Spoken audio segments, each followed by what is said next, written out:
430년을 애굽에서 종살이하였던 이스라엘, 그들의 새로운 역사의 출발점은 출애굽이었습니다. 출애굽은 아주 그들에게 중요한 하나의 전환 시점이었습니다. 종으로서의 삶에서 하나의 이전의 객이 아니라 주로서의 관점 속에서 살아가는 주인의 관점, 우상 숭배 속에서 다스림 받았던 그들이 하나님의 다스림 속에 살아가는 관점, 이것이 전부 다 출애굽 속에서 분기점이 형성이 되는 겁니다. 이런 출애굽은 그들에게 또한 잊을 수 없는 큰 사건들을 그들은 조명해 줍니다. 특히 출애굽 사건 속에서 일어났던 열재앙, 그들은 이 사건을 잊을 수가 없습니다. 그리고 또한 하나님께서는 이 출애굽의 이 사건을 잊지 말도록, 영원히 잊지 말도록 하나님께서 10번째 재앙이었던 그 사건을 기억하도록 합니다. 그리고 그 사건을 기념하도록 합니다. 그것이 바로 유월절이었습니다. 이런 그들에게 유월절의 사건과 함께 그들에게 또한 영원히 잊지 못하는 큰 사건이 하나가 있습니다. 그것은 홍해를 건넜던 사건입니다. 우리가 일반적 영화에도 보면은 우리가 모세와 연결되어 있는 영화들이, 저도 어린 시절 때에 영화들을 본 기억이 여전히 있습니다. 지금으로부터 한 50년 전이죠. 그런 영화들이 나왔었습니다. 모세의 홍해 사건, 그리고 열재앙 사건, 이런 부분들은 일반적으로 일반 사람들에게도 영화관에서 상리될 정도로 아주 유명하게 많은 사람들에게 알려졌던 그 사건. 이와 같이 홍해 사건은 강력한 열장에 못지않는 그러한 이스라엘의 역사 속에 영원히 기억에 남는 사건이 되겠습니다. 열장이 당시에 세계 최강국이었던 애굽의 왕을 무릎 꿇게 하였던 사건이었다면 홍해 사건은 총정리하는 사건이었습니다. 10가지 재앙으로 인해서 애굽의 왕은 이스라엘의 출애굽을 허락합니다. 그러나 얼마 가지 않아서 바로 왕의 마음은 다시 강팍해집니다. 그리고 그가 병거와 마병을 앞세워서 이스라엘을 추격을 합니다. 출애굽했던 이스라엘은 마치 군대 행렬과 같이 50명씩 조를 갖춰서 진행할 정도로 의기양양했고, 그리고 마치 모든 것에 대한 성리를 이룬 것처럼 기쁨으로 그들의 발걸음은 가나안을 향했습니다. 그런데 얼마 가지 않아서 무리들이 웅성대기 시작합니다. 그것은 뭔가 하면 상상하지도 못했던 사건이 일어났던 겁니다. 출애굽했던 자신들에게 애굽의 마병이 올 것이라고는 그들은 상상도 하지 못했습니다. 병거와 마병을 앞세워서 자신들을 치러 오는 것을 그들이 보는 순간 무리들은 아수라장이 되는 겁니다. 공포가 휩쓸리는 가운데서 온 무리들이 모세를 원망하기 시작합니다. 심히 두려워서 떠는 그들, 그 위기는 공포로만 끝나는 것이 아니었습니다. 그것이 자신들에게 점점 다가오기 시작합니다. 그런데 문제는 앞으로 전진하여서 빨리 갈 수 있는 길이 있다든지 이러면 되는데, 문제는 더 이상 갈 수 없도록 홍해가 자신들을 막고 있었습니다.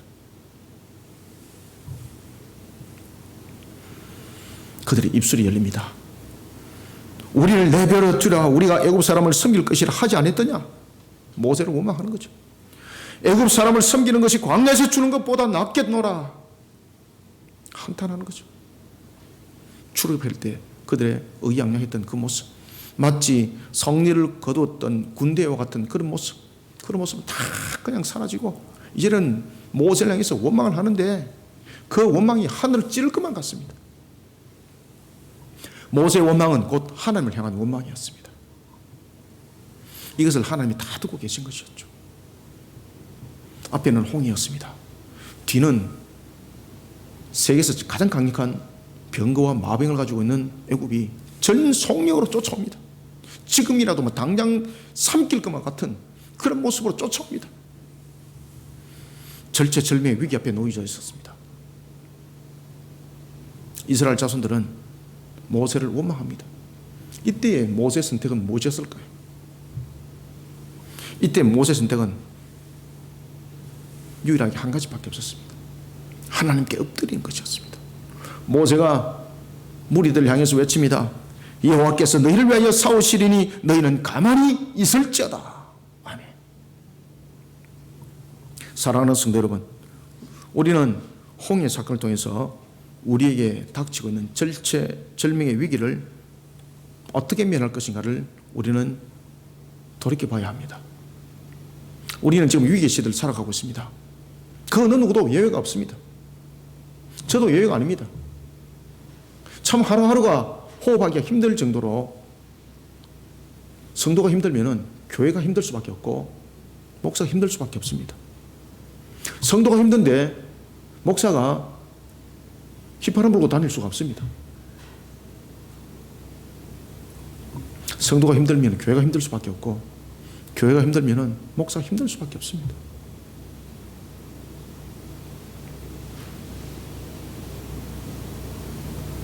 피할 길이 어디 있겠습니까?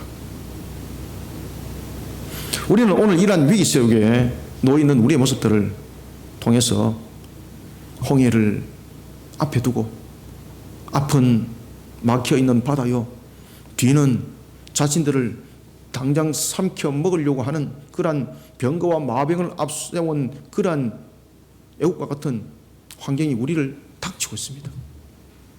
우리는 이러한 환경들, 위기 속에 우리는 이 상황들을 어떻게 모면해 나가야 될 것인가? 살아계신 하나님이 답을 주고 있습니다. 온전한 믿음을 일으키라는 겁니다. 우리는 오늘 본문을 통해서 온전한 믿음은 어떤 기적을 일으키는가? 세 가지의 기적을 일으킵니다. 우리는 이란 속에 오늘도 환경과 우리의 위기들을 온전한 믿음으로 이겨나가는 우리 성도들이 되시길 바랍니다. 그러면 먼저 우리가 첫 번째 21절을 우리가 한 목소리로 읽어봅니다. 시작. 모세가 바다 위로 손을 내밀며 모세 여호와께서 큰 동풍이 밤새도록 바닷물을 물러가게 하시니 물이 갈라져 바다가 마른 땅이 된지라. 아멘. 여러분들 이거 21절 한글로만 읽어도 감동이 되잖아요. 이거 여러분들 히브리 원어로 읽으면요 진짜 하늘의 문 열립니다. 아시겠습니까? 이거 히브리 원어로 읽으면요 하나님이 어떻게 움직이는가 그 동사 속에서 나타나는 것이 있는데 정말로 하나님이 눈에 보입니다. 우리는 제일 먼저 첫 번째, 불어닥치는 환경이 자신을 삼킬 것 같고 무너뜨릴 것만 같은 위기의 순간에도 온전한 믿음의 기도를 통하여 자신을 세우시길 바랍니다. 온전한 믿음의 기도는요 불가능이라는 바다를 가능의 길로 만드는 기적의 역사를 일으킵니다. 오늘 본문이 그것을 가르쳐 주는 겁니다. 그래서 제가 이것을 히브리 원어로 읽을 수만 있다면 읽어보면 그저 글자만 읽는 것이 아니라 그 속에서 무엇을 수식하고 있고 어떤 의미를 말하고 있고라는 것이 용법 속에 다 나타나거든요. 그것을 보면요 하나님이 살아서 움직이는 것이 보여요. 그 글을 읽으면서. 그래서 제가 이런 본문들을 이렇게 찾고 원어들을 이렇게 이제 읽어보면서 주님을 봐요. 살아서 움직이는 것이 보여요. 야, 이것을 어떻게 전달해야 되겠는가? 기도하면서 제가 이제 고민하는 거죠. 이것을 어떻게 전달해야 되겠는가? 그렇다 그래서 뭐 히브리어 수업할 수도 없고 어떻게 해야 되겠는가? 여러분, 절체절명의 위기가 공포 가운데 다가오는 순간 모세의 선택은 살아계신 하나님께 엎드리는 것이었습니다. 그렇죠? 그가 살아계신 하나님께 엎드리기까지는 어떤 과정이 있었습니까? 모세도 훈련을 받았던 거죠. 그래서 하나님께서 10장을 통해서 살아계신 하나님을 보여준 거예요, 여러분들요.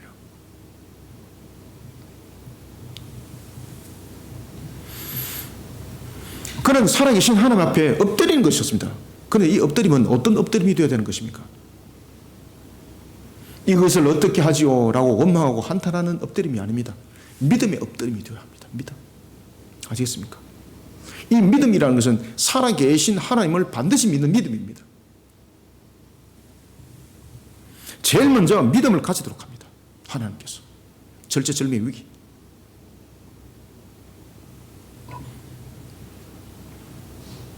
그리고는 가능과 불가능을 유한성을 가진 인간의 머리로 계산하지 말도록 합니다. 우리의 머리로 계산하니까 매일 근심밖에 없잖아요. 여러분 해결점 혹시 찾은 적 있습니까? 저도 저 앞에 있는 문제, 과거에 저는요, 아주 좀 제가 볼 때 한 30년 전만 해도 30년, 40년 전만 해도 저는 제가 스스로 유능한 줄 알았습니다. 한 40년 전에는 제가 못할 것이 없는 사람으로 저는 스스로를 제가 인정했었습니다. 한 40년 전에. 아, 내 정도 능력이면 할 수 있어. 뭐든지 다 할 수 있어.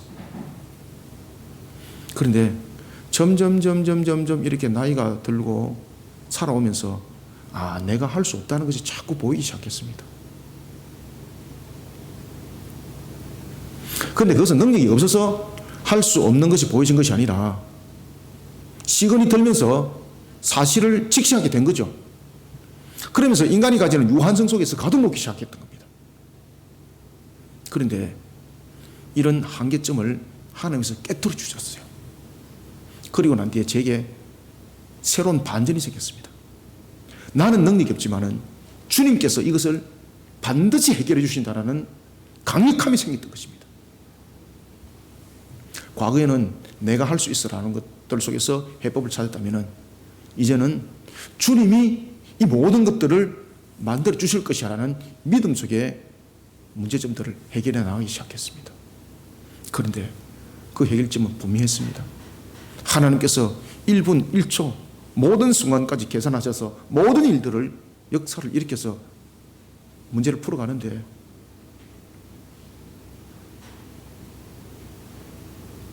그것을 나의 삶을 통해서 만들어 가시는데 여러분들에게는 말할 수 없는 그런 사건들, 정말로 저는 이런 절체절명의 위기를 내가 살아오면서 너무나도 많이 겪었던 세월을 살아왔습니다. 그때에 내 방법으로는 해결되는 것이 아무것도 없었습니다. 오늘 본문에도 바로 그 이야기를 하고 있는 겁니다. 가능성 갖고 판단하지 말라는 겁니다. 가능성 갖고 판단하니까 앞은 홍해입니다. 무슨 가능성이 있습니까? 뒤를 돌아보니까 애굽이 쳐들어옵니다. 무슨 가능성이 있습니까? 전후 좌우가 다 막혔는데. 그러니까 이스라엘 자손들이 일어났던 상황들이 무엇입니까? 유한성에 가진 인간의 머리로 계산하니까 한탄이 노는 거예요. 한탄이. 원망이 노는 거예요. 여러분들 아시겠습니까?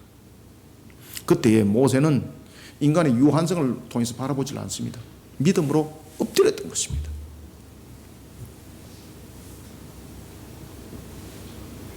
무한하시고 전능하신 하나님의 말씀에 순종하는 자세를 가져야 합니다. 출애굽기 14장 16절은 여기에 대해서 증거하고 있습니다. 모세에게 하나님께서 말씀하십니다. 지팡이를 들고 손을 바다 위로 내밀어 그것을 갈라지게 하라. 아멘. 여러분들, 하나님이 갈라지게 할까요? 아니면 모세가 갈라지게 할까요? 여기서 하나님께서 동일한 말씀을 저와 여러분들에게 던졌다. 그럼 여러분들 어떻게 판단합니까? 지팡이를 들고 바다 위로 내밀어 그것을 갈라지게 하라. 그러면은 여러분들은 어떻게 받아들입니까? 내가 그것을 어떻게 갈라지게 해요? 이렇게 여러분 딱 반문할 것입니다. 아시겠습니까? 그런데 모세는 알았던 거죠. 누가 갈라지게 하겠다는 겁니까? 그래서 이것을 한글로 보지 말고 원어로 읽으면은 하나님이 보인다고요. 내가 이것을 갈라지게 하리니 너는 그 말에 순종하라. 이 의미를 다 담고 있습니다. 내가 그것을 갈라지게 할 것이니 너는 믿느냐 이 말입니다. 믿지 못하면서 지팡이를 내밀 수 없는 거죠. 내가 믿사옵나이다. 이 속에 지팡이를 손을 들고 내미는 거예요. 그러면서 기도하는 거예요. 누구의 능력으로 갈라지게 하겠다는 겁니까? 모세인가요? 하나님께서는 모세에게 두 가지의 중요한 것을 말씀하십니다. 첫 번째는 이스라엘 자손은 홍해를 마른 땅같이 건널 것을 말씀하십니다. 두 번째는 뒤따르는 애굽의 병거와 마병은 홍해에서 거둬버릴 것을 말씀하십니다. 절체절명의 위기가 공포로 다가오는 그 순간 모세는 선택의 여지가 없었습니다. 하나님의 말씀에 순종하는 것 외에는 방법이 없었습니다. 저도요, 하나님의 말씀에 순종하는 것 외에는 방법이 없었습니다. 제가 11년 전에 개척할 때 진짜로 하나님의 음성을 듣고 하나님께서 그날 명령한 대로 제가 그렇게 개척했습니다. 하나님께서 순풍에 돛달듯이 아주 편안하게 사역을 안 할 것이라, 나를 그렇게 시키지 않을 것이라 저도 이미 알고 있었습니다. 그런데 제가 그 말씀에 순종했습니다. 그리고 저를 또 달아보았습니다. 제가 개척하고 난 뒤에 저를 청빙을 했습니다. 그런데 가고 싶은 마음이 1.1%도 없었던 거예요. 0.1%도 없었던 거예요. 왜 그런가 하면 주님께서 나에게 명령한 것이기 때문에. 목회는 하나님의 명령을 부여잡는 사역이거든요. 내가 판단하는 것이 아니거든요. 그래서 저는요, 아무 미련도 없었어요. 제가 여러분들이 한번 말씀드리지 않습니까? 나에게 100억, 1000억이 중요한 것인가, 목회가 중요한 것인가? 저는 100억, 1000억 저는 가볍게 볼 수밖에 없습니다. 제가 볼 때는 1000원짜리 한 장보다도 더 못합니다. 저에게는 너무나도 중요한 것은 하나님의 주신 사명의 사역에 순종하면서 오늘도 어떻게 달려갈까? 이것이 나의 고민입니다. 제가 이렇게 변하기까지 살아계신 하나님을 안 만났다면 아마 오늘도 여전히 100억을 가지고 고민할 것입니다. 그건 저는 망설임이 없습니다. 저는 하나님께서 두 가지를 약속하시는 거예요. 홍해를 마른 땅처럼 거늘 것과 애굽의 병거와 마병을 완전히 총정리해버릴 것을 말씀을 하시는 거예요. 하나님의 말씀은 곧 약속이고 곧 실현입니다. 반드시 성취됩니다. 내가 어떻게 한번 해볼게 이것이 아닙니다. 그래서 우리는 믿음이 참으로 중요합니다. 기도할 때도 믿음 있는 기도를 하시기 바랍니다. 모세가 바다 위로 손을 내밀매 모세가 하나님께 기도하는 그 순간 놀라운 사건들이 바로 일어났습니다. 그래서 제가 한글로 읽어보다는 원어로 읽으면 살아서 역동하는 하나님이 보인다고 말입니다. 하나님께서 말씀하신 그대로 그것을 믿음으로 가지고 모세가 손을 내밀어서 기도하는 그 순간부터 역사가 바로 일어났습니다. 인간들의 눈으로 볼 때는 그 미미함들이 확인되질 않았습니다. 그런데 손을 내밀어 기도하는 그 순간 역사는 바로 일어나고 있었습니다. 그것이 히브리 원어가 그것을 우리에게 아주 중요하게 우리에게 설명을 해주고 있습니다. 모세가 바다 위로 손을 내밀며 모세가 하나님께 기도합니다. 여기서 우리는 두 가지의 놀라운 사실을 발견하게 됩니다. 첫 번째는 하나님을 향한 온전한 믿음의 기도에 대해서 하나님께서 즉각적으로 응답했다는 사실입니다. 21절은 증거합니다. 큰 동풍이 밤새도록 바다 물을 물러가게 하시니 라고 말입니다. 여러분, 바닷물은 언제부터 거둬졌을까요? 한글로서는 구별되지 않습니다만 원어성에 의하면요, 와우 계속적인 법이 딱 쓰고 있습니다. 기도하는 즉시 계속 일어났다는 겁니다. 즉시 일어났다는 겁니다. 처음에는 사람들 눈에 볼 때는 아무것도 흔적도 없었습니다. 그런데 그때부터 이미 하나님은 작업을 하고 계셨다는 거예요. 물러가게 하시니, 여기서 와우 계속적 법을 딱 적용을 시키고 있는 거예요. 기도하는 그 순간 이미 하나님은 일하셨다는 거예요. 어떻게? 쉬어가면서 일하는 것이 아니라 계속 일했다는 거예요. 계속. 온전한 믿음의 기도, 온전한 믿음의 기도, 온전한 믿음의 기도 드려지는 순간 하나님께서 즉각적으로 여러분을 그 기도에 대해서 응답하십니다. 두 번째는 애굽의 병거들입니다. 그렇게 기도하고 있을 때에 애굽의 병거들이 닥쳤습니다. 그 병거들은 아주 속력도 말들이 이끌기 때문에 사람이 그런 건 다릅니다. 그런데 오늘 본문에 보면은 출애굽기 14장 19절과 20절에 보면은 홍해 바다가 마른 땅이 되기까지 이스라엘과 애굽 사이에 무엇이 생깁니까? 하나님이서요, 흑암이라는 장벽을 만들어서 애굽의 마병이 어떤 누구도 넘어오지 못하도록 다 막아버리는 거예요. 우리가 환경 속에 위기 속에 봉착되어 있습니까? 믿음을 가지고 기도하십시오. 하나님께서 그 환경을 붙들어 놓습니다. 그런데 붙들어 놓는 것은 왜 붙들어 놓는가? 우리로 하여금 더욱더 믿음을 통해서 하나님의 역사를 보라는 겁니다. 이스라엘과 애굽 사이에 구름과 흑암의 장벽을 이루어 놓습니다. 애굽의 어떤 강력함도 이스라엘을 침노하지 못하도록 절대 주권자 되시는 하나님께서 장벽을 만들어 넘어오지 못하도록 하고 있습니다. 그리고 하나님께서는 홍해가 금방 갈라지고 마르게 하지 않습니다.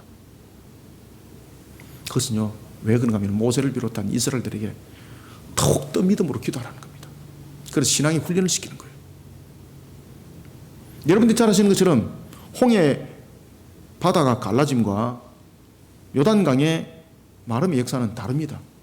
홍해는 시간을 두면서 동풍을 불어서 말라지는 것이었고, 요단강은 어떻습니까? 언약궤를 메고 제사장이 그 물을 발을 디디는 딱 순간 딱 그냥 쪼개듯이 딱 쪼개져 버렸습니다. 아시겠습니까? 분명히 홍해 바다도 그렇게 할 수 있습니다. 그런데 홍해 바다와 요단강의 물에 대한 역사는 왜 그렇게 달랐을까요? 하나님께서 그들이 필요했던 것이 무엇인가를 이미 알고 계신 하나님께서 그 과정을 통해서 그들을 신앙으로 키워나가는 겁니다. 그래서 처음부터 홍해 바다를 그냥 단도질하듯이 딱 안 잘라버리는 거예요. 그들이 위기 순간에 딱 부딪혔을 때, 우리가 대체로 보면 위기 순간에 부딪히면 그 사람 본질을 알 수 있다 그러잖아요. 그죠? 위기 속에 탁 부딪히면 내 속에 있는 찌개들이 탁 일어나서 그 본질이 나타나는 거예요. 이들 속에 탁 부딪히는가 그 본질이 무엇이었습니까? 하나님께서 원망이었죠. 그래서 하나님께서는요, 시간을 두면서 이들에게 믿음을, 하나님이 살아계심이 어떤 것인지, 전능하신 하나님이 어떤 분이신지를 홍해 바다와 그리고 또한 자신들의 뒤쪽에 흑암의 장벽을 세워서 애굽이 넘어오지 못하도록 만드는 그 과정 통해서 앞뒤를 통하여서 하나님을 보게 만드는 겁니다. 믿음을 가지라는 겁니다. 믿음을 가지라. 모세를 비롯한 이스라엘 자손들에게 믿음의 자세를 가지도록 합니다. 그리고 하나님을 향한 기도의 자세를 가지도록 합니다. 그러면서 신앙을 견인해 나가고 있습니다. 하나님께서는 이런 시간에 차를 두면서 홍해를 갈라지게 한 겁니다. 하나님을 향한 믿음과 전능하시고 그리고 절대 주권자 되시는 하나님의 역사를 의심하지 않는 정인이 되도록 합니다. 21절 한번 읽읍시다. 시작.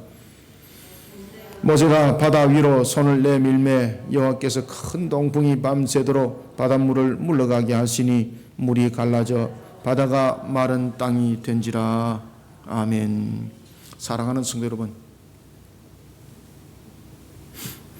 우리의 삶이 언제쯤 평안을 찾을 수 있을까라 사람들이 만약에 묻는다면 여러분들은 어떻게 대답하시겠습니까? 우리들의 삶들 속에서 언제 참 평강이 오겠느냐라고 묻는다면 우리들의 현재 삶의 속에서는 평강이 있을 수 없습니다. 에베소서 2장 1의 말씀이 이미 답을 주고 있습니다. 공개 권세자 마귀가, 그리고 베드로전서 5장 8절이 답을 주고 있습니다. 인간의 죄로 인하여서 우리 속에는 참 평강이 없습니다. 그러면은 언제에 참 평강이 오는가라고 만약에 묻는다면 여기에 대해서는 답은 분명합니다. 요한복음 14장 18절과 요한계시록 22장 20절의 말씀처럼 주님이 이 세상에 다시 오시는 날입니다.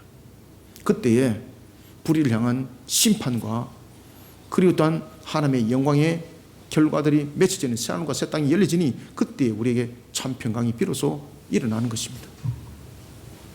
그러면 주님이 다시 오시는 그날까지 우리에게 주어지는 환경은 어떻게 되는가?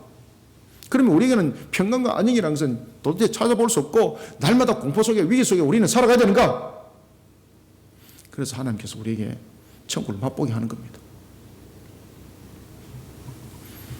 주님이 다시 오실 그날까지 우리에게 주어진 환경 또한 하나님의 절대 주권 속에 놓여 있다는 것을 믿어 의심치 않으시길 바랍니다. 모세를 통해 하나님께서 우리에게 답을 주고 계십니다. 불어닥치는 환경이 애굽처럼 자신을 삼키고 무너뜨릴 것 같은 절망의 그 순간 우리에게 정작 필요한 것은 하나님을 향한 온전한 믿음입니다. 우리의 능력이 아닙니다. 하나님을 향한 온전한 믿음이 문제의 키를 쥐고 있다는 사실을 잊으면 안 됩니다. 하나님을 향한 온전한 믿음의 기도가 역사를 일으킵니다. 바닷물이 물러가고 물이 갈라져 바다가 마른 땅으로 변하는 놀라운 역사가 일어나는 겁니다. 누가 그렇게 하실 것입니까? 누가 그렇게 한다고 말씀을 주고 있습니까? 전능하시고 절대 주권을 가지고 계시는 하나님께서 역사를 일으켜서 그렇게 만들어 간다는 겁니다. 불어닥치는 환경이 자신을 삼키고 무너뜨릴 것만 같은 위기 순간에도 온전한 믿음의 기도는 불가능이라는 바다를 가능의 길로 만들어 놓는 기적의 역사, 하나님이 이렇게 세워주십니다. 우리는 이 사실 앞에 우리의 믿음을 가지고 이 사실이 오늘도 이 시대 앞에 동일하게 역사한다는 사실을 믿음으로 바라보시길 바랍니다. 그래서 우리 속에 일어나고 있는 여러 가지 환난들, 혼탁함들, 절체절명의 위기들, 만약에 이 절체절명의 위기들이 나의 잘못으로, 나의 불의함으로 일어났다면 그것은 나의 불의함의 값입니다. 그렇죠? 그러면 그 불의함에 대해서 내가 온전히 값을 내야 되는 겁니다. 그러나 그런 과정 속에서도 하나님은요, 자기 백성의 회개함을 통해서 그의 값을 내어놓는 것만으로서 내팽개치지 않습니다. 신앙으로 회복되었을 때 하나님께서 그의 갑절의 회복을 더하여 주십니다.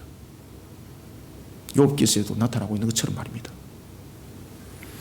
우리는 어떤 순간도 어떤 위기 속에서도 분명한 것은 오늘 홍해 바다가 갈라져서 마른 땅이 변했던 것처럼 그런 역사가, 동일한 역사가 우리 속에 일어납니다. 믿음을 이렇게 합니다. 믿음을 통해 이 시대 앞에 동일한 역사가 일어난다는 사실을 믿으시는 우리 모든 성도들이 되시기를 소원합니다. 그 다음에는 두 번째 22절을 읽습니다. 시작.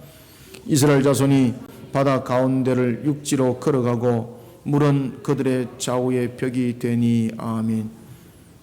자, 1절에는 와우 용법을 썼다 그랬잖아요. 근데 2절에는 더 기가 막힌 것이 있습니다. 2절이 아니고 22절. 22절에 여러분들 보시면은 한글 성경으로서는 구별이 안 되는데 22절 보십시오. 이스라엘 자손이 바다 가운데 육지로 걸어가고 물은 누구의 좌우의 벽이 되었다? 그들의라는 이 부분이 굉장히 중요합니다. 이게 지금 구분 안 되는데 원어정에서는 확실히 구분됩니다. 22절부터 23절 통해서 우리는요, 온전한 믿음으로 행하는 걸음에 대해 전능하신 하나님께서 능력을 발하사 두 벽을 만들어 주십니다. 환경으로부터 무너짐을 막으시고 대적으로부터 더 이상 대적들이 나를 향해서 다가설 수 없도록 기적의 역사를 일으킵니다. 그것이 바로 두 벽입니다. 온전한 믿음으로 행하는 걸음에 대해서 전능하신 하나님께서 능력을 발하사 두 벽을 만들어 환경으로부터는 나를 무너짐을 막았습니다. 그런가 하면은 대적은 다가설 수 없도록 나중에 이 두 벽을 통해서 기적의 역사를 일으킵니다. 그래서 그들의 두 벽이라는 것은요, 안에도 제가 말씀드리겠는데 그들만을 위한 벽입니다. 아시겠습니까? 그들만을 위한 벽입니다. 바다는 갈라졌습니다. 땅은 마른 땅이 되었습니다. 그런데 문제는 무엇입니까? 바다에 길을 낼 때에 물이 중간에 갈라졌습니다. 그러면 거기다 공구를 쳤나요? H빔을 박아가지고 물을 막았나요? 아니죠. 물이 물을 막고 있습니다. 그죠? 물이 어떻게 스스로 벽이 될 수 있습니까? 그래서 첫 번째 문제는 물이 어떻게 스스로 벽이 될 수 있는가라는 것입니다. 두 번째는 바닷물을 모두 제거하지 않고 무엇 때문에 바닷물의 양쪽이 벽이 되도록 했는가라는 것입니다. 앞에도 제가 말씀드렸죠. 홍해 바다의 사건과 요단강의 사건 다르다고. 요단강은 발을 디디는 즉시 한 단면이 잘라지듯이 완전히 잘라져서 총정리가 됐습니다. 그런데 홍해는 중간이 벽이 생겼습니다. 홍해는 서서히 길이 생겼습니다. 요단강은 발을 물에 디디는 순간 단번에 마름의 역사가 일어났습니다. 왜 그렇겠습니까?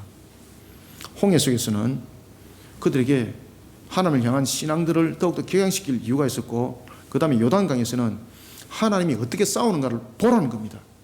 여리고성을 어떻게 무너뜨릴 것이냐를 보라는 겁니다. 그래서 단번에 싹 정리를 딱 해버리는 거예요.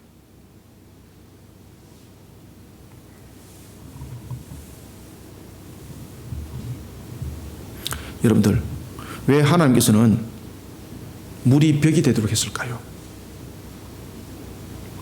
여기 대해서 먼저 하나님이 기억하게 하는 겁니다. 물이 벽이 될 수 있습니까? 아크릴로 막았나요? HBM으로 막았나요? 시멘트로 공을 쳤습니까? 아니죠. 그냥 물이 스스로 벽이 된 거죠. 이 속에서 그 물벽을 통해서 하나님 보게 하는 것이 하나가 있습니다. 그것은 바로 뭔가 하면요, 반드시 기억하라는 겁니다. 하나님은 전능하실 뿐만 아니라 전지하시다는 것을 그 물벽을 통해서 반드시 기억하라는 겁니다. 그 물벽에는 하나님의 계획이 있다는 겁니다. 그래서 전지하심이에요. 전지하심. 아시겠습니까? 그래서 물벽을 만드는 속에는 전능하심과 전지하신 하나님을 반드시 기억하라는 겁니다. 왜? 능력만 바란 것이 아니라 이 물벽에는 하나님의 계획이 있다는 겁니다. 계획이. 어떤 계획이 있었을까요? 그래서 제가 원어 성경을 보면 이게 글이 움직인다고.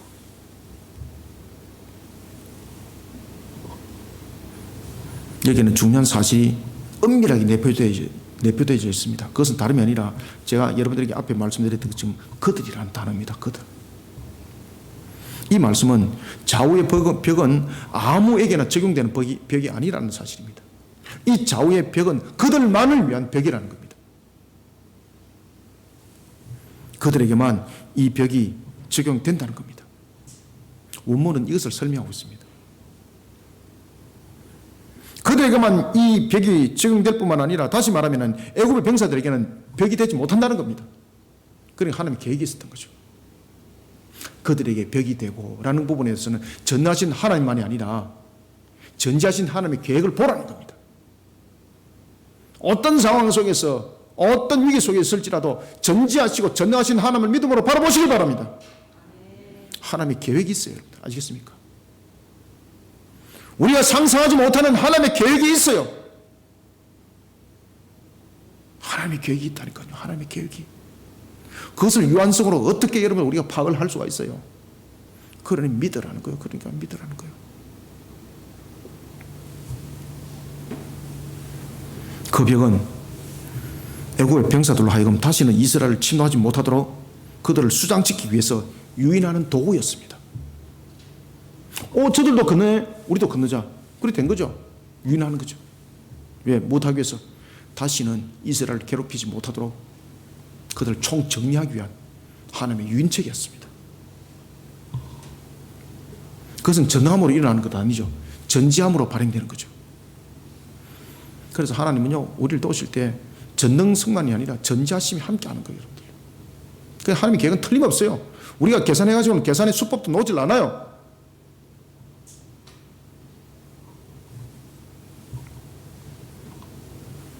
애굽의 병사들이 홍해의 마른 땅에 들어오도록 하나님께서 허락하신 것은 홍해의 신비함 속에서 이스라엘 백성들이 도취되지 않도록 하나님께서 또한 그들을 도구로 사용한 것입니다. 지금 물벽이 만들어져 있습니다. 얼마나 신기해요, 그죠? 바다가 마른 땅이 되었습니다. 자신들이 보지 못한 그러한 온갖 것들이 땅바닥에 있을 것 아닙니까? 그러면 그들이 홍해를 건너겠습니까? 아니죠. 여기가 조사오니라면서 머물 것이고 머뭇거릴 것이고 가기도 싫어할 것이고 뭐 그런 일들이 벌어질 것 아니겠습니까? 그래서 하나님께서는요, 두 가지를 계획을 해요. 하나는 이 홍해 벽을 통해서 이스라엘을 괴롭혔던 그들 완전히 하나님께서 수장시켜 버린다는 것. 그러면서 이 홍해 사건을 통해서 가나안으로 넘어갈 때에 많은 사람들이 이것이 소문이 나게 하는 겁니다. 그래서 사람들로 하여금 이스라엘을 두려워하도록 만드는 도구로 사용하는 겁니다. 그 다음에 두 번째는 홍해 바다에 왜 애국 군사들이 들어오도록 만들었는가? 바로 이스라엘이 그 속에서 지체하기 때문입니다. 야, 이거 신기하네 라면서 주저할 수 있고 머뭇거릴 수 있고. 그들이 가야 될 곳은 어딘가 하면 가나안이었습니다. 그런데 그곳을 가기보다는 오히려 이곳에 정착하기를 원할 수가 있는 겁니다. 그러니 하나님께서는 속히 그곳을 빼내기 위해서 애굽의 마병들, 병거들을, 군사들을 그 안에 몰아넣었던 것입니다. 그러니 이스라엘 자손들은 자신들이 평생 처음 받았던 그런 놀라운 장면들을 보는 속에 감탄하는 것이 아니라 걸어만 나 살리라, 어쨌든 빨리 그 바다를 건널 수밖에 없었던 그런 동기를 하나님께서 만드신 것이죠. 여러분, 창세기 7장 2절에 보면은 하나님께서 노아를 통해서 방주를 만들 때에 정한 짐승은 7상을 태우게 하시고 부정한 짐승은 몇 상을 태우게 했어요? 그렇죠. 2상을 왜 태우게 했습니까? 정한 짐승을 더욱더 정하게 만들어가기 위해서는 부정한 짐승이 필요했던 거예요. 그런가 하면 열왕기 25장 보십시오. 하나님의 백성이 불신앙을 징계할 때 그들을 회개시키기 위해서 하나님께서 누구를 일으킵니까? 바벨론을 일으키잖아요. 정말로 처참할 정도로 그들이 무너짐을 당했습니다. 그 무너지는 걸로 끝난 것이 아니지 않습니까? 하나님께서는 이와 같이 부정한 것을 통해서 정한 것을 더욱더 정하게 만들어가고 신앙의 올바른 길로 이끌어가는데 도구로 쓰기도 하십니다. 22절, 23절 두 절을 함께 읽습니다. 시작. 이스라엘 자손이 바다 가운데를 육지로 걸어가고 물은 그들의 좌우에 벽이 되니 애굽 사람들과 바로의 말들, 병거들과 그 마병들이 다 그들의 뒤를 추격하여 바다 가운데로 들어오는지라. 아멘. 사랑하는 성도 여러분, 절체절명의 위기가 펼쳐집니다. 강력한 병거를 앞세운 애굽이 나를 치기 위해 전력을 다합니다. 앞을 가도 홍해의 절망, 앞뒤가 다 막혀 소망을 찾아볼 수 없는 절체절명의 위기와 공포, 나의 삶이 무너지고 있습니다. 그런데 그 무너진 것만 바라보지 마시길 바랍니다. 그 무너진 것만 바라보니까 엉뚱한 짓들을 하고 있는 거예요. 어리석은 짓들을 하고 있는 거예요. 여러분들 아시겠습니까?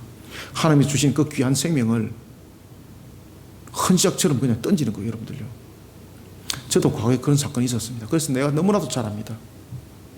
저도 환경에 너무 힘들어가지고 제가 정말로 떨어지려고 끝에 딱 섰습니다. 제가 딱 한 발짝만 나가면은 이제 모든 것을 다 정리할 수가 있어. 그래서 제가 이제 떨어지려고 탁 다리를 딱 내딛는데 세상에서 제가 그렇게 아름다운 음성을 들어본 적이 없습니다. 제 이름을 부르는데 그렇게 사랑하는 음성으로 저를 부른 사실이 없었습니다. 저희 부모님들도 저를 그렇게 사랑하는 음성으로 저를 부른 사실이 없습니다. 아마 천국에서나 들을 수 있는 그런 음성이었습니다. 이거는 제가 설명할 수가 없어요. 뒤에서 그 음성이 들리는데 주님께서 저를 사랑하신다는 거예요. 그 순간 마음이 막 눈물이 막 흘러오르는데, 야, 내가 혼자가 아니었구나. 내가 혼자가 아니었구나. 주님이 다 지켜보고 계셨구나. 여러분, 어떤 절체절명의 위기 순간에도, 앞뒤가 막히는 그 순간에도, 그 환경에 여러분들이 짓누르고 있을지라도 이 모든 것을 하나님이 주관하고 계십니다. 아시겠습니까? 이것을 진정으로 바라볼 수 있어야 됩니다. 시편 140편 4절 보십시오. 다윗이 뭐라고 고백하고 있습니까? 나를 지키시는 하나님. 고백하잖아, 그죠? 나를 지키시는 하나님. 혼자 있는 줄 알았는데 하나님이 나를 지키시다는 거예요. 정말로 위기 속에 놓여 있을 때에 아무도 나 편이 되어주지 않았는데 보니까 하나님이 나를 지키고 있었다는 거죠. 그래서 그가 그렇게 고백하는 거예요. 나를 지키시는 하나님. 하나님을 향한 온전한 믿음의 걸음에 대해서 전능하신 하나님의 능력이 발해주고 있는 겁니다. 자신 앞에 놓이는 장애물이 오히려 자신을 그 환경으로부터 이겨내는 도가 되게 역사합니다. 오히려 자신을 그 환경으로부터 이겨내는 도가 될 때에 그들은 그 환경 안에 담겨져 있었습니다. 홍해의 양쪽의 물벽, 이 물벽은 이스라엘만을 위한 벽이었습니다. 이스라엘만을 위한 벽이 되어준 것처럼 나를 지키시는 물벽을 하나님께서 그 무너진 환경을 통해서 만들어 가실 것입니다. 그래서 우리는 믿음으로 그 환경 안에 들어가야 합니다. 두려워하지 마시고 그 환경 속에 들어가야 합니다. 주님께서 물벽을 만들어 주실 것입니다. 우리는 그 안으로 들어가야 합니다.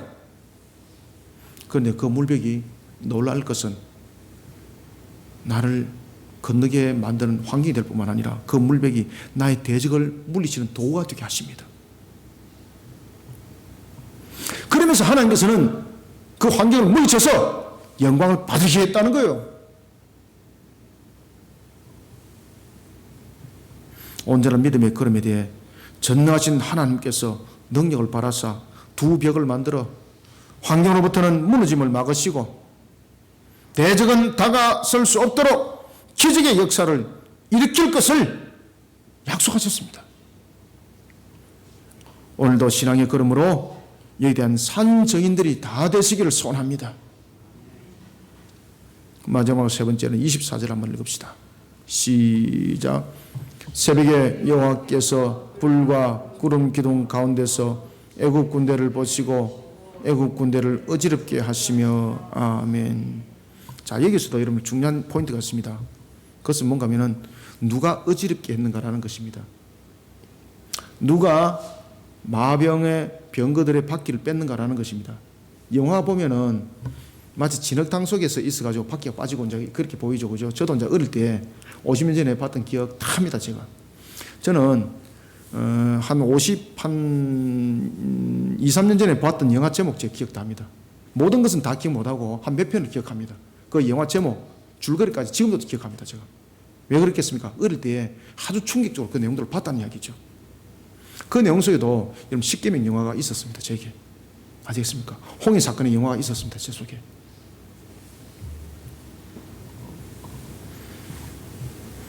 우리는 24절, 25절 두 절을 통해서 하나님을 온전히 신뢰하는 믿음, 하나님을 온전히 신뢰하는 믿음은 무기력하고 패배와 같은 삶에 대해 이기는 조건을 만들어줍니다. 믿으시길 바랍니다. 제가 걸어왔던 과정이 그랬습니다. 아시겠습니까? 하나님을 온전히 신뢰하는 믿음은 무기력하고 패배와 같은 삶에 대해서 이기는 조건을 만들어 주실 뿐만 아니라 최후의 승리자가 되도록 기적의 역사를 일으킵니다. 저는 이 사실에 대해서 확신합니다. 그래서 저는요, 어떤 일들을 할 때에 앞에는 잘 안 되는 경우들이 많습니다. 근데 저는 항상 하나님께서 나를 최후의 승자로 만들어 주실 것에 대한 확신이 있어요, 저는. 그래서 어떤 일들을 할 때 저는 절대 포기를 잘 안 해요. 왜? 하나님께서 만들어 가실 것이니까. 지금은 사람들에게 조롱당할 수도 있고 없어 보이고 창피하잖아요. 자존심도 상하고. 그래서 포기 안 해요. 제가 살아계신 하나님을 믿지 않는다면 저는 아마 포기했을 것입니다. 그래서 저는 포기하지 않습니다. 어떤 일들도. 저는 확신을 가집니다.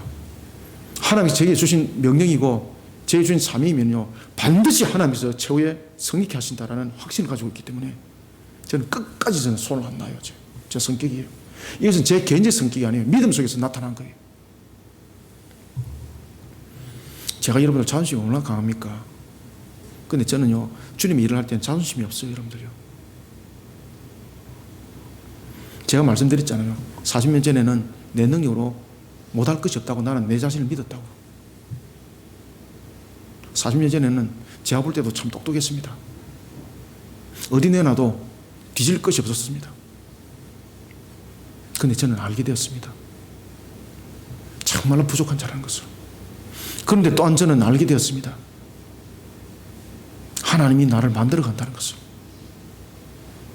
그리고 저는 또한 알게 되었습니다. 하나님이 나를 최후의 성자가 되게 한다는 것을. 우리 그리심교회 성도들 하나님께서 약속하셨습니다. 하나님께서 여러분들을 최후의 성자로 만들어갈 것을 하나님이 약속하셨습니다. 믿으시길 바랍니다. 그래서 제가 개척한 겁니다. 그래서 우리 그리심교회 이름이 그리심입니다.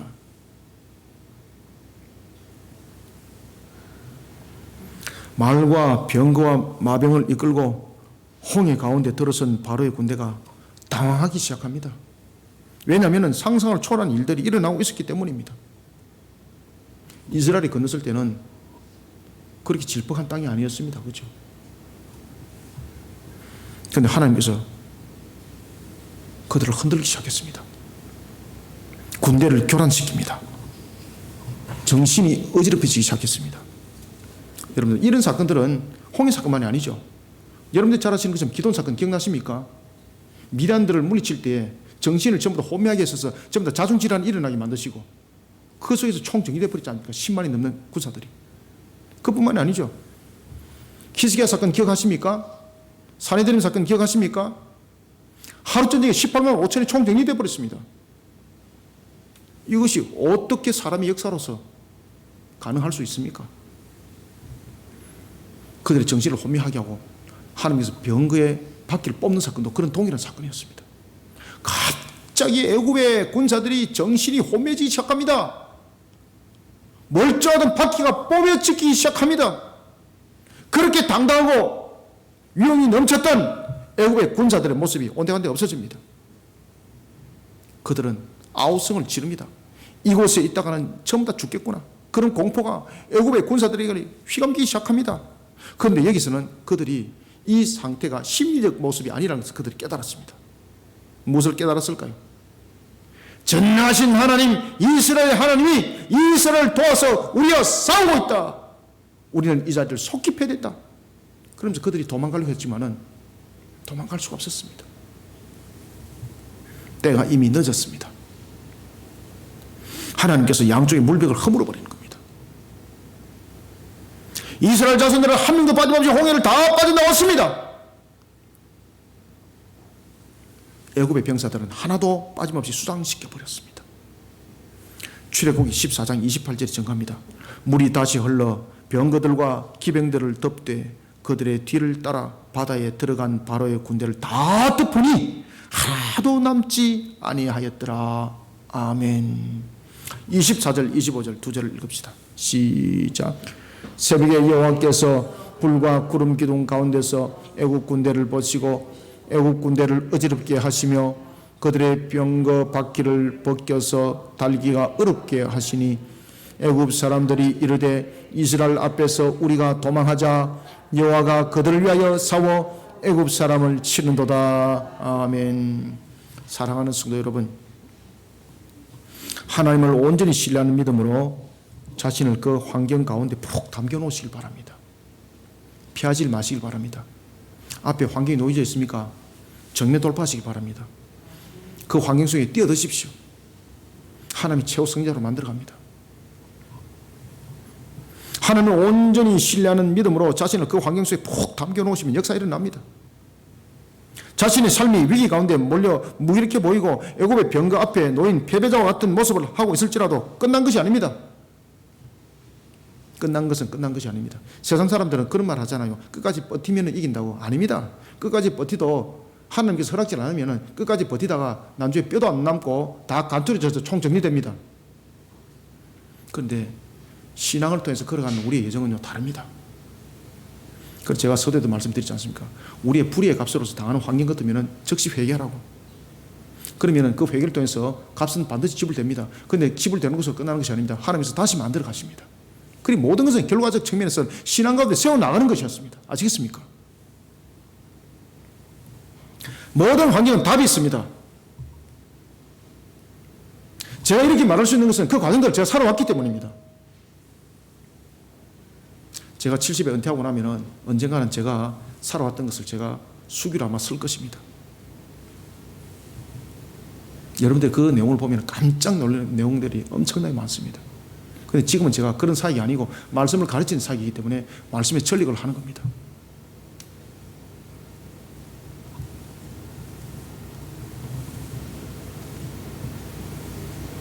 여러분들 살아계신 하나님의 아름다운 음성을 들어보셨습니까? 저는 세상에서 그렇게 맑고 아름다운 음성 못 들어봤습니다. 저는 주님의 진노의 음성도 들었습니다. 그 두려움, 세상의 두려움이 아닙니다. 제가 주님 앞에 죄를 범하고 있을 때 하늘에서 들려졌던 그 두려움, 저는 주님의 불꽃 같은 눈동자를 봤습니다. 공포, 세상에서 느끼지 못한 공포를 제가 느꼈습니다. 아시겠습니까? 주님 살아계십니다, 여러분들.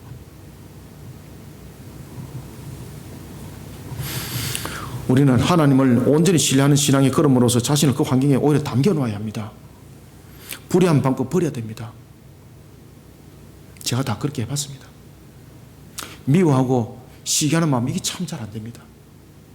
그런데 버려야 됩니다. 내 인격으로 안 버려집니다. 십자가로 동임해야 됩니다. 아시겠습니까? 그래서 십자가 신앙이 되어야 되는 겁니다. 편법과 탈법이 아니라 하나님의 방법으로 정직하게 세워야 합니다. 공의롭게 자신을 세워야 합니다. 하나님께서 애굽의 병사의 바퀴를 빼고 애굽 병사들의 정신을 혼미하게 만드신 것처럼 절대 주권자 되시는 전능하신 하나님께서 친히 그 싸움을 치러 가실 것입니다. 그리고 그 모든 환경을 통해 패배자가 아니라 최후의 성자가 되도록 역사를 이렇게 세워주실 것입니다. 여호수아서 14장 14절 보십시오. 그래서 제가 갈렙을 좋아한다고 그러잖아요.